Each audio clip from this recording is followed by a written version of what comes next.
Praėjusią savaitę Ritos Garbaravičienės vaikų labdaros ir paramos fondas Kauno nacionalinės futbolo akademijos manieže vaikams organizavo renginį, kurio metu ne tik bandė mažiesiems įskiepyti meilę futbolui, bet ir siekė atkreipti dėmesį į sveiką gyvenimo būdą ir sporto naudą.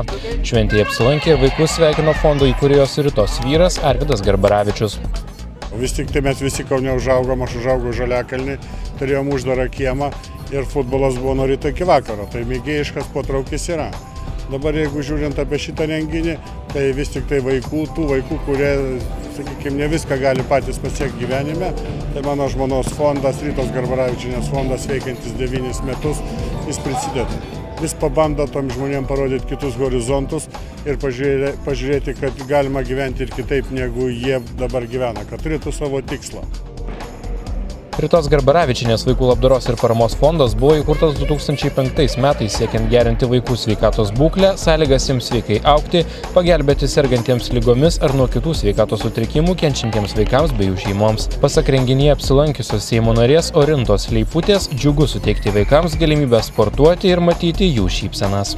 Aš manau, kad mes matysime labai gražią iniciatyvą, kada vaikam, jaunimui bus sudarytos sąlygos susipažinti su sporto šaka ir galbūt pradėti ją propaguoti. Ir tai galėtų būti kaip ir sveiko gyvenimo būdo puoselėjimas, ugdymas. Tai aš manau, kad tai yra labai graži iniciatyva. Fondo turbūt pati misija yra padėti. Tai jisai ir yra orientuotas į vaikus, kuriems reikia padėti. Smagu matyti ne tik šypsenas, bet kada matai tuos vaikus paskui metai iš metų matyti ir pasiekimus, nes tie vaikai, jeigu jiems patinka, užsikabina ir kai yra didelis noras, tada visada ir ieškoma galimybių, kad jie galėtų tą sporto šaką ar kažkokią tai veiklą propaguoti.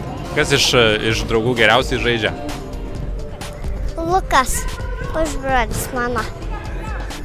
Nori būti kaip Lukas, ar tu geriau už jį žaidi? Geriau. Kiek šiandien kartų įmušė kamuolį į vartus? 2 kartus. Ir kaip džiaugiesi? Gali parodyti, kaip džiaugiesi, kai įmušė įvartį?